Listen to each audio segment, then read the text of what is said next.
addictive substance, alcohol, my addictive behaviours, work, relationships, collecting, materialism, you name it, all part of the consumer society in which we live.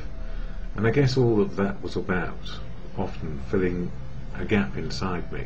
Not quite sure what the gap was for, not quite sure why I felt fearful about many things in life, and not quite sure about life in general. And that went on for quite a long time. I just wanted to fit in, be included, get married, have children, do all the things which are considered normal. But for some reason, and I never knew really what it was, I was fearful. And I suspect it was because I just didn't know how to live life sober and experience what was going on in the moment and be happy, just to be happy with the way things are. So it's been a bit of a struggle to find a bit of serenity along the way. And what helps me to stay in recovery these days? Well, family, community, professionals, and a fellowship called AA, Alcoholics Anonymous. So my drinking story is long, 35 years. Started convivial, joyful, happy, able to experience feelings, remove the fear so I could be more outgoing and included, and then caught in the grip of dependency. And I don't know when the dependency started. I do know when the addiction was in full flow, which was in this century, and I couldn't stop. So I became a 24/7 drinker, and from being a fairly affluent and okay person in the 90s, by the end of the 90s I'd lost everything, was in the gutter and staring at the world and judging it from there. And why? And simply, I just didn't understand life. So the journey back into recovery, a place where I don't drink a day at a time, and then add the days together, has taken a while to get there. But the gift is, as we get into recovery, we start to see the solution is living in the day, understanding who we are on a daily basis. I start my day off by knowing very little about who I am, and by the end of it I know a bit more. So it is a cumulative thing, and as I go through each day I look to the good of what can be done rather than the problem that I used to be. So quite a big change. And how do we make changes, in attitudes and behaviour which are so ingrained we just don't know how to stop doing them? And that's the nature of addiction. We don't know how to stop. If we knew how to stop, we wouldn't be doing it, would we? So there is a form of insanity involved in this, and the fellowship of AA has given me an understanding of what I may do to make life work, or rather to live life as it is, rather than make it work. Make it work implies that I'm in control, and actually the only thing I have on a daily basis is choices to be included, and how to be included, and how to be open about that. And if I try and control it again, I run into the risk of getting loads of problems where, if I think I'm in charge, it could all go horribly wrong, or horrible for me and other people who know me. So these days I like to fit in, but that doesn't mean I have to conform to a pattern of behaviour as others are. It means I find a pattern of behaviour where I get the choices which are conducive to living well in the moment of now. So AA is all part of it, and the fellowship, well, in the fellowship we say get sober, stay sober, and lean on fellowship to keep sober. And if we do that, then the rest of life can work. So what does AA do for me? And there's a statement of intent which is shared at every meeting, and it's called the Aaa Preamble, and it goes like this, and this is it. Alcoholics Anonymous is a fellowship of men and women who share their experience, strength and hope with each other, that they may solve their common problem and help others to recover from alcoholism. The only requirement for membership is a desire to stop drinking. There are no dues or fees for AA membership. We are self-supporting through our own contributions. AA is not allied with any sect, denomination, politics, organisation or institution. It does not wish to engage in any controversy, neither endorses nor opposes any causes. Our primary purpose is to stay sober and help other alcoholics to achieve sobriety. So, one requirement for going, a desire to stop drinking, and for stopping and staying, a desire to help other people find recovery as well. so that we are all in the same place on the same day, all with our unique, authentic outlook. Not special and different though. We're all equal in our own view, I hope. But and hopefully that stops us judging other people, because what we judge in others is what is mirrored in us, which we don't like. And often that's the things we do, and those are the problems we head back for when we start to get judgmental about our life and the situation we are in. So books of AA help me, and I share some of them here. Daily Reflections, this one.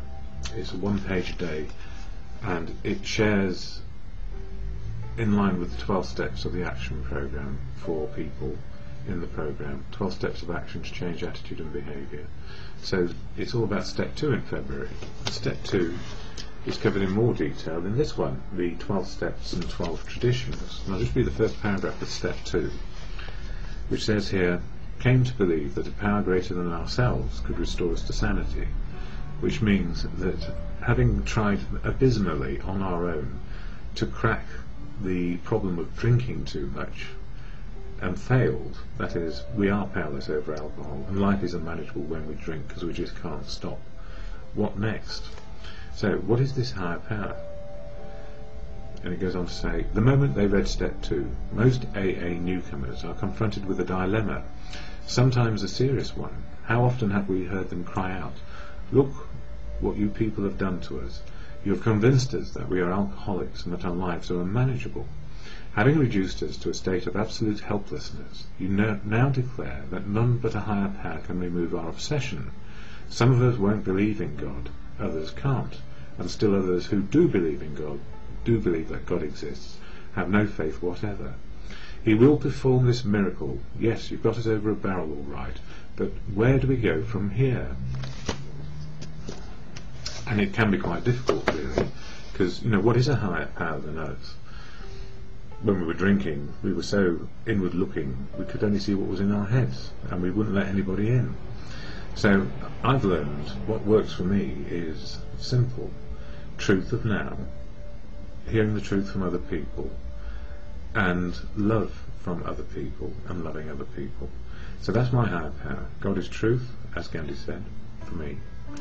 God is love, and God works through people. So if I am open to what other people have to say and can hear their wisdom, their experience and hope, I'm in with a chance of finding how to stay in recovery. And it can be more simple than that, just having higher power, which is AA, the AA group, which is full of wisdom. So when I turn to February 2nd, if I've got time for it, I think I have, in this book, Daily Reflections, I think something's happened to my camera, but we'll see how we go. He says, rescued by surrendering. Characteristic of the so-called typical alcoholic is a narcissistic, and egocentric core. In other words, we're self-centered and self-obsessed, dominated by feelings of omnipotence, intent on maintaining at all costs its inner integrity. Inwardly, the alcoholic brooks no control from man nor God. He, the alcoholic, is and must be the master of his destiny. He will fight to the end to preserve that position. And, you know, there's another paragraph which I haven't got time for, but it is on my Facebook and elsewhere on the internet. Rescued by surrendering, which means I don't know everything, never can, never will. And, you know, to deny that there is wisdom, experience, strength and hope out there which can help us solve our common problem, which is to stay sober, would be a bit silly. It could be a bit difficult, and it could kill us. So acceptance is important to me, always, of the truth of now. That's my higher power, because I need to find out what the truth is, and often I don't know what it is. So that serenity prayer, which I share at the end of these videos, helps me a lot, all day long. God, grant me the serenity to accept the things I cannot change, courage to change the things I can, and the wisdom to know the difference, for me, is just for today.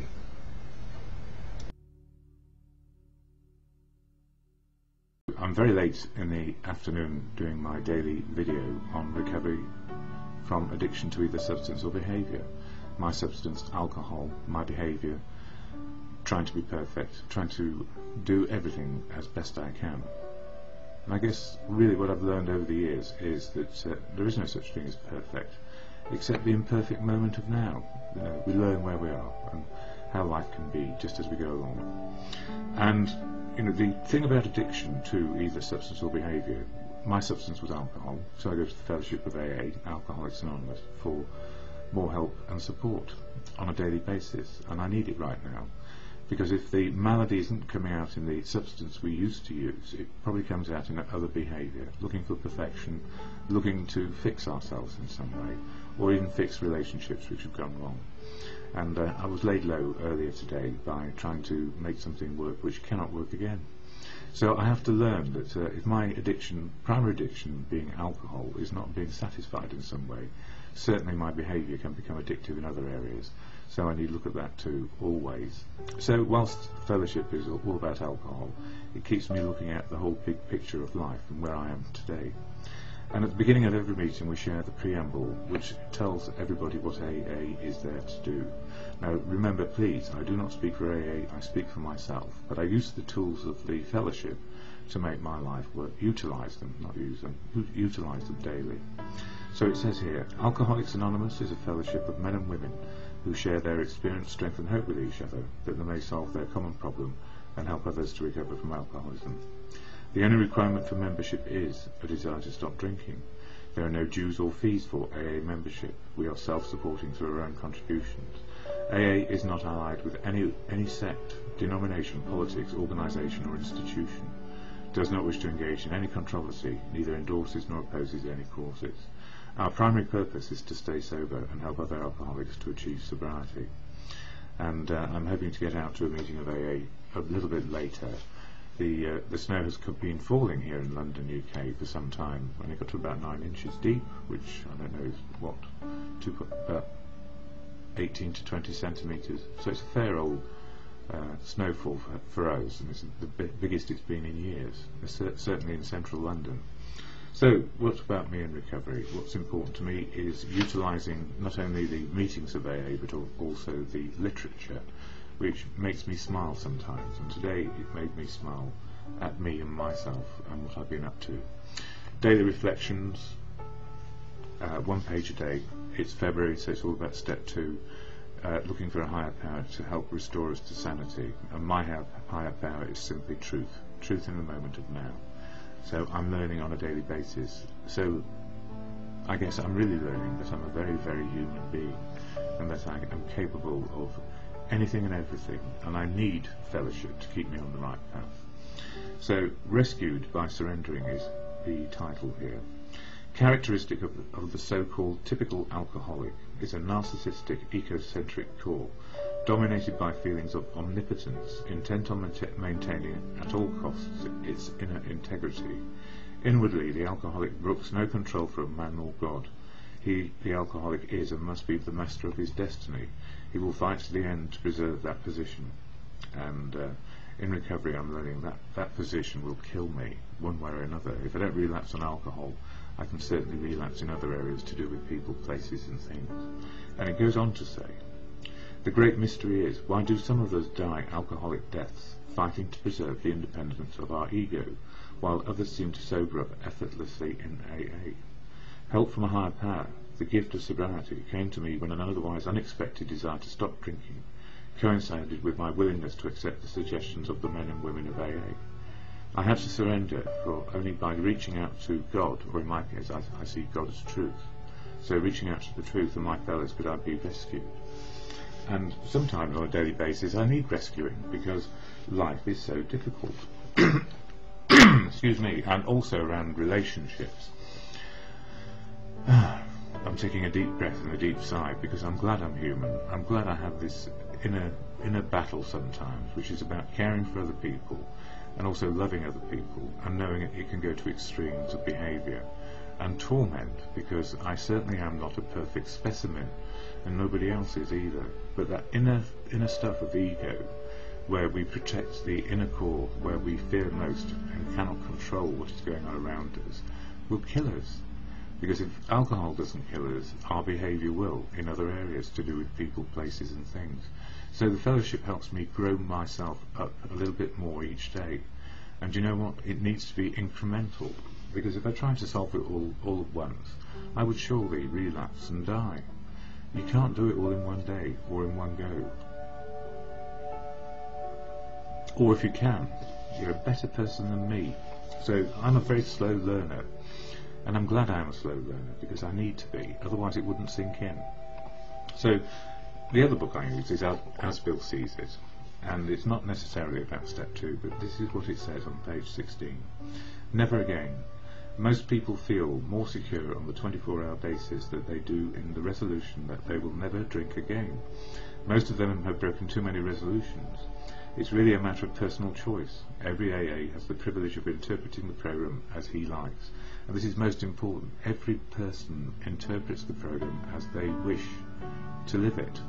And it's not about following direction from one other individual, be it a sponsor or somebody you hold in high esteem. It's what is going to work for you, based on the truth, open, honest and willing exchanges around expression of how we are today. Personally, I take the attitude that I intend never to drink again. That would be me too. This is somewhat different from saying I will never drink again, because that means it's self-will. The latter attitude sometimes gets people into trouble because it is undertaken on a personal basis to do what we alcoholics could never do. It is too much an act of will and leaves too little room for the area that God will release us from. That God will release us from the drink obsession, provided we follow the AA program. Sorry, I didn't read that too well, but what it means is, if we say, I will never drink again, it's self-will. But if I say, with help, I won't drink for the next day, and if I feel like one, I shall go to a meeting of AA, then I've got a better chance of living through it and not picking up. And the same applies. And you know, it's interesting that my higher power is God, and my understanding of God is truth, as Gandhi said. So truth, the absolute spiritual essence of now. I'm glad that what happened today, that I broke down and could not speak to this very lovely lady who used to be in my life and cannot be anymore, because we're like whiskey to each other, I suspect, because we will relapse in other behaviour. So I guess with a very heavy heart we know that, and so the relationship is done. And that's a relief, and it's like a great big weight being pulled off my shoulders, because I cannot do it anymore. So the gift of learning is that we don't get our own way, but we get to the truth of what is possible on a daily basis. And as long as I don't push my self-will and my self-obsession in there as well, it's most important that I do that. And in the 12 by 12 book, this little blue book, which I'll refer to over the next month or so, step 2 says this: came to believe that a power greater than ourselves could restore us to sanity, and that greater power for me is truth. What can we believe in? AA does not demand belief. 12 steps are only suggestions. Importance of an open mind, variety of ways to faith, substitution of AA as a higher power, plight of the disillusioned, roadblocks of indifference and prejudice, lost faith found in AA, problems of intellectuality and self-sufficiency. Negative and positive thinking. Self-righteous defiance is an outstanding characteristic of alcoholics. Step 2 is a rallying point to sanity, right relation to God. And for me, God being truth means right relationship with the truth. Not what I would prefer life to be, but what is true today. So the rallying point to sanity is to keep on trying for the truth very gently. I'm trying very hard not to either upset myself further or upset another person in the process. And the gift of trying to help and be people-pleasing will not make the truth any different. And that's the gift of the learning for today. So when I say God, or to truth, grant me the serenity to accept the things I cannot change, courage to change the things I can, and the wisdom to know the difference. My fellowship helps me immensely, one day at a time.